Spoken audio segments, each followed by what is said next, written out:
নমস্কার, আমি নবনীতা সরকার।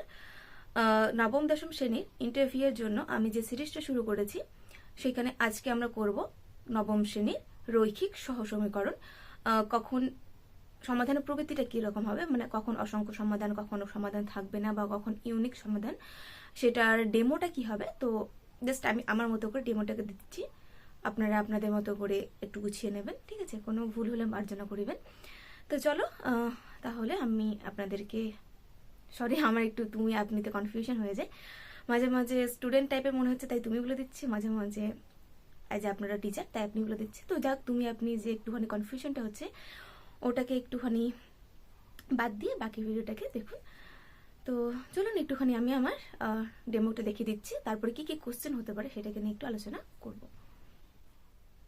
তাহলে আজকে আমরা শুরু করব নবম শ্রেণীর রৈখিক সহসমীকরণ।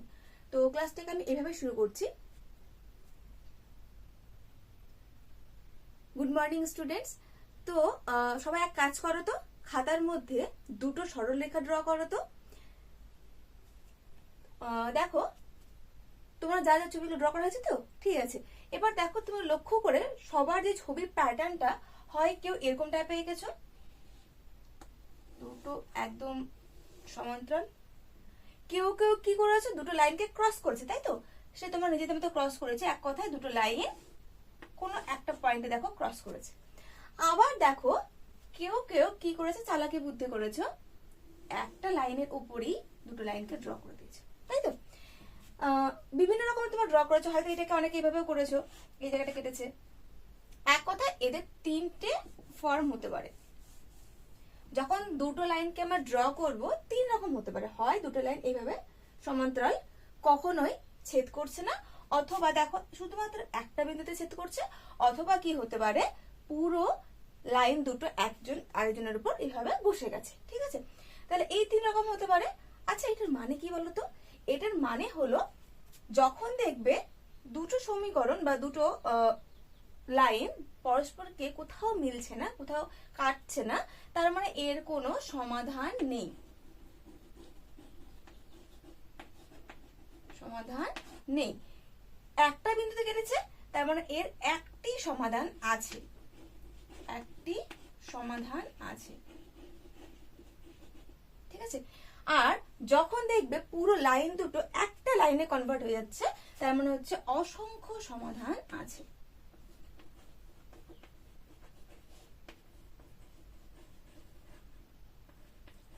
ঠিক আছে?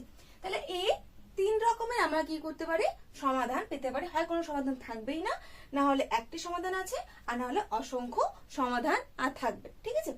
এবার দেখো, এটা তো আমি ছবি দিয়ে বুঝলাম, কিন্তু সবসময় তো আমরা ছবি দিয়ে করতে পারবো না। যখন তোমাদের ধরো না দুটো সমীকরণ দেওয়া আছে এইভাবে, a1x plus b1y plus c1 equals to 0, আবার a2x plus b2y plus c2 equals to 0। ধরো না এই দুটো লাইন তোমাদের দেওয়া আছে, তাহলে এই লাইন দুটোকে আমরা কি করব, সমীকরণটা দেওয়া আছে, ছবি ড্র না করি। ছবি যদি আমরা গ্রাফে করি, গ্রাফ তো আমরা আগের দিন শিখে নিয়েছি, তাই না? গ্রাফে যদি ছবিগুলো ড্র করো তাহলে তো বুঝতেই পেরে যাবে ছবি থেকে যে কটা সমাধান আছে বা নেই। কিন্তু আমাদের কোন রকম ছবি ড্র না করে বা কোন রকম এই দুটোকে সমাধান না করে সমাধান কিভাবে করতে হয় সেটা অনেকগুলো পদ্ধতি আছে, সেটা আমরা পরে ক্লাসে শিখবো। কিন্তু আপাতত আমরা এটাকে কোন রকম কোনো পদ্ধতি তে সমাধান না করে বা ছবি না এঁকে জাস্ট সমীকরণ দুটোকে দেখে আমরা বুঝতে পারবো যে এদের মধ্যে কোনো সমাধান আছে না নেই, নাকি অসংখ্য সমাধান আছে। কি করব, তার জন্য আমরা এই যে এক্স এর সহগ, ওয়াই এর সহগ এবং যে কনস্ট্যান্ট বা ধ্রুবক যে পদগুলো আছে তাদের অনুপাত বের করবো, বা তোমার হচ্ছে কি অনুপাতটা বের করবো। কি করে? তাহলে একটা হবে a1 বাই a2, একটা হবে b1 বাই b2, আরেকটা হবে c1 বাই c2। তিনটে অনুপাতকে আমরা আলাদা আলাদা করে বের করে নেব। করার পর দেখব যে এদের মধ্যে সম্পর্ক কি। আমরা জানি অনুপাত থাকলে দেখা গেল উপরে 4 আছে, 4x, নিচে ধরো না 2x। তো যখন আমরা 4/2 করব তখন কি কাটাকাটি করা যেতে পারে, তাই কি না? যেমন ভাবে অনুপাতে আমরা করি সেভাবে কাটাকাটি করার পর যে একদম যেটা ক্ষুদ্রতম মান আসবে সেই মান তিনটাকে আমরা চেক করব। দেখব 1 নম্বর কন্ডিশন। আচ্ছা, এই সমাধান নেই, আরেকটা ছিল একটি সমাধান, আরেকটা ছিল অসংখ্য সমাধান, তাই তো? যদি দেখি যে এই দুটো রেশিও সমান হচ্ছে না, তার মানে a1 by a2 not equal to b1 by b2, তাহলে বুঝে নেবে সেই সমস্ত সমীকরণ দুটোর একটি মাত্র সমাধান থাকবে, তার মানে ওরা একটা বিন্দুতে তোমার হচ্ছে এভাবে মিলবে। ঠিক আছে, এবার দেখা গেল তোমার হচ্ছে এই দুটো ইকুয়াল হয়ে গেল, প্রথম দুটো ইকুয়াল, পরেরটা ইকুয়াল হতেও পারে আবার না হতে পারে, হতে পারে তিনটে সমান, তখন কি পাবো আমরা? অসংখ্য সমাধান। মানে যদি a1 by a2 equals to b1 by b2 equals to c1 by c2 হয়, তাহলে আমরা কি পাবো? অসংখ্য সমাধান পাবো, মানে সবগুলো একটা লাইন হয়ে যাবে, দুটো লাইন একসাথে একটা লাইনে কনভার্ট হয়ে যাবে। এবার ধরে নাও প্রথম দুটো সমান কিন্তু পরেরটা সমান হলো না, তার মানে a1 by a2 equals to b1 by b2, কিন্তু c1 বাই c2 সমান হলো না। সেই ক্ষেত্রে আমরা দেখব ছবিটি এরকম আসবে, তার মানে কোন রকম কোনো সমাধান পাওয়া যাবে না। ঠিক আছে, এবার চলো তাহলে আমরা দুটো বা কয়েকটা এক্সাম্পল দেখি, এক্সাম্পল দেখে আমরা বুঝতে পারবো যে কখন সমাধান আছে বা নেই।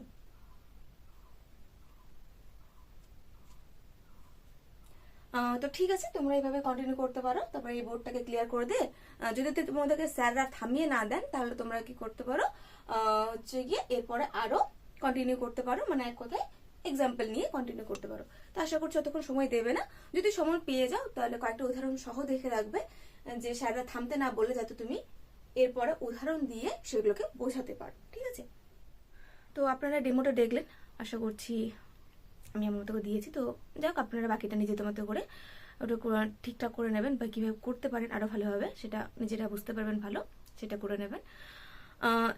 যেহেতু এখানে আমরা 2D নিয়ে আলোচনা করছি বা একটা লিনিয়ার ইকুয়েশনকে নিয়ে, তো অবশ্যই সেটা আমাদের 3Dতে বা একটা প্লেনে কনভার্ট হবে। তো এখানে ক্র্যামার রুল থেকে কোশ্চেন আসতে পারে, ক্র্যামার রুল বা এটাও বলতে পারে যে কখন সিস্টেম অফ ইকুয়েশনের ইউনিক সলিউশন, কখন নো সলিউশন বা কখন ইনফাইনাইট সলিউশন, সেটা 3D ক্ষেত্রে বা যখন তিনটা ভেরিয়েবল থাকবে তখন। তো সেটাকে আপনারা চাইলে ক্র্যামার রুল দিয়েও বলতে পারেন, যে আমরা জানি যে যদি ডেল্টাটা 0 হয় এবং তার সঙ্গে প্রথমত ডেল্টাটা নন জিরো হলে ইউনিক সলিউশন হয়, যদি ডেল্টা 0 হয় এবং তার সঙ্গে বাকিগুলো ডেল্টা 1, ডেল্টা 2, ডেল্টা 3, মানে এক্স ওয়াই জেড এর জন্য যে আমরা ডিটারমিনেন্টগুলো পাবো, প্রত্যেকটা ডিটারমিনেন্টের মান 0 হয়ে যায়, তাহলে কি হয়ে যায়? সেক্ষেত্রে ইনফাইনাইট সলিউশন। এবং যদি ডিটারমিনেন্টটা 0 হয় আর বাকি ডিটারমিনেন্টগুলোর মধ্যে কোনো একটা ডিটারমিনেন্ট নন জিরো হয়ে যায়, তাহলে সেক্ষেত্রে আমাদের কি হয়? নো সলিউশন হয়ে যায়। এটা হচ্ছে একটা মেথড। সেখান থেকে র্যাঙ্কে যেতে পারে, যে র্যাঙ্ক মেথডের সাহায্যে আমরা কি করে বুঝতে পারবো যে কখন ইনফাইনাইট সলিউশন, কখন নো সলিউশন বা কখনো ওই যেটা ইউনিক সলিউশন।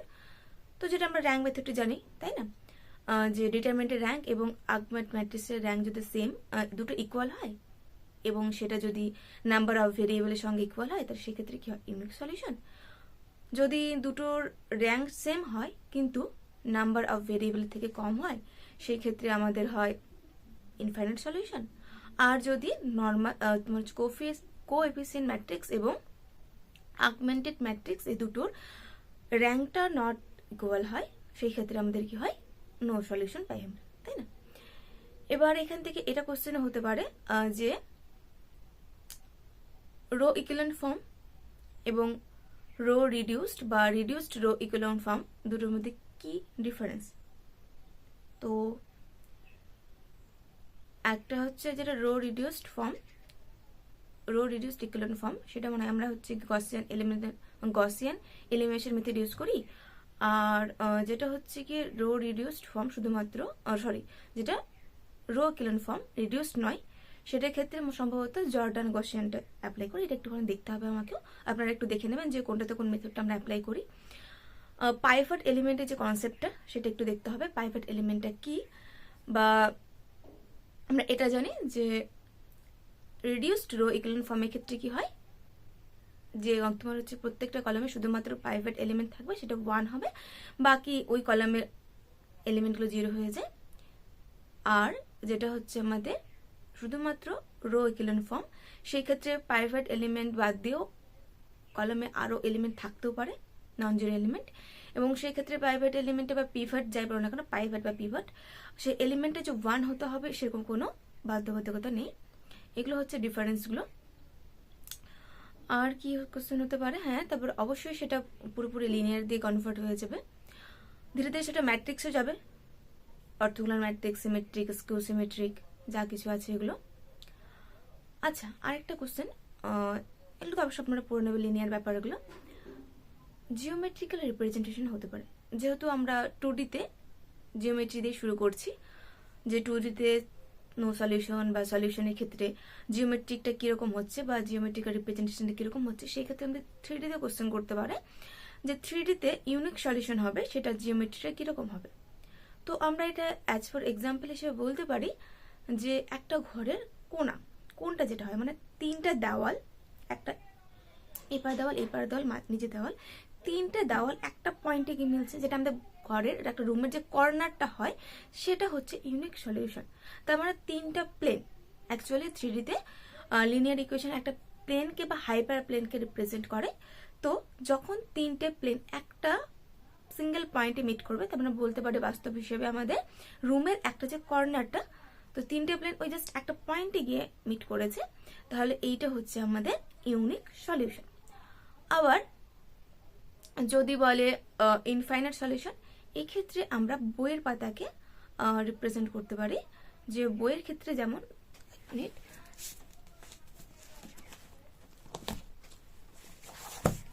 ধরুন এই ডায়েরিটার ক্ষেত্রে এইটা একটা প্লেন, এটা একটা প্লেন, আর যদি আমি নিচের কভারটাকে একটা প্লেন ধরবো, 3টা প্লেন, এই একটা প্লেন, এই একটা প্লেন, এই একটা প্লেন, তা দেখো 3টে প্লেন একটা জাস্ট লাইনে ইন্টারসেক্ট করেছে, তাহলে এখানে কি হচ্ছে, ইনফাইনাইটলি মেনি সলিউশন আছে। ঠিক আছে, এই 3টে প্লেন হলে এইভাবে। আর ওয়ালের ক্ষেত্রে কিন্তু আলাদা, ওয়ালের ক্ষেত্রে কন্ডিশনগুলো গ্যাপ জায়গা থাকে, তাই না? ওয়ালে যদি তোমরা ছবিটা মনে করো, সেই ক্ষেত্রে জাস্ট একটা পয়েন্টে গিয়ে মিট করছে 3টে দেওয়াল, এবং এই খাতার ক্ষেত্রে কিন্তু একটা লাইনে গিয়ে মিট করছে, তাহলে এখানে হচ্ছে ইনফাইনাইট সলিউশন। নো সলিউশনের ক্ষেত্রে কি হয়, নো সলিউশনের ক্ষেত্রে দুটো প্লেন নিজেদেরকে ইন্টারসেক্ট করবে, 3 প্লেনটা হতে ইন্টারসেক্ট, মানে এক কথা 3টা প্লেন 3 রকম ভাবে নিজেদেরকে ইন্টারসেক্ট করতে পারে, আবার 3টে প্লেন প্যারালাল হতে পারে। এখানে যেমন দুটো লাইন প্যারালাল হচ্ছিল, কিন্তু 3D ক্ষেত্রে 3টে প্লেন যে প্যারালালি হবে এরকম কোনো ব্যাপার নেই। তবে হ্যাঁ, 3টা প্লেন যে কোনো এক জায়গাতে 3জন মিলে এক জায়গাতে ইন্টারসেক্ট করবে না, 2জন মিলে ইন্টারসেক্ট করতে পারে। অনেক সময় এরকম ফর্ম হয়, ওরা ট্রায়াঙ্গুলার প্রিজমও ফর্ম করতে পারে। ঠিক আছে, নো সলিউশনের ক্ষেত্রে। তো ব্যাস, এটা ছিল জিওমেট্রিগুলো। আর বাকি যেগুলো আমাদের লিনিয়ার অ্যালজেব্রা, মানে কোথায় ম্যাট্রিক্স ডিটারমিনেন্ট রিলেটেড যে বেসিক কনসেপ্টগুলো, ওগুলো কিন্তু দেখে যেতে হবে আপনাদেরকে। ঠিক আছে, তো ঠিক আছে, আজকে এই পর্যন্তই। আশা করছি বুঝতে পেরেছেন যে কি কি পড়তে হবে এই রিলেটেড। নেক্সট দিন আমরা পরের টপিকটা পলিনোমিয়াল, এটাকে কন্টিনিউ করব। যদি ভিডিওটা ভালো লেগে থাকে তাহলে অবশ্যই লাইক করবেন, কোনো কিছু কোশ্চেন করার থাকলে কমেন্ট করবেন, এবং আমার একটা হোয়াটসঅ্যাপ গ্রুপ আছে যেখানে অনেকজন অলরেডি যুক্ত হয়ে গিয়েছে। বাকিরা যদি যুক্ত হতে চান অবশ্যই যুক্ত হতে পারেন। সেখানে আপনাদের যে কোনো প্রবলেম বা আপনাদের মতামত যে আর কি কি কোশ্চেন হতে পারে সেগুলোকে শেয়ার করতে পারবেন। তাহলে ধন্যবাদ।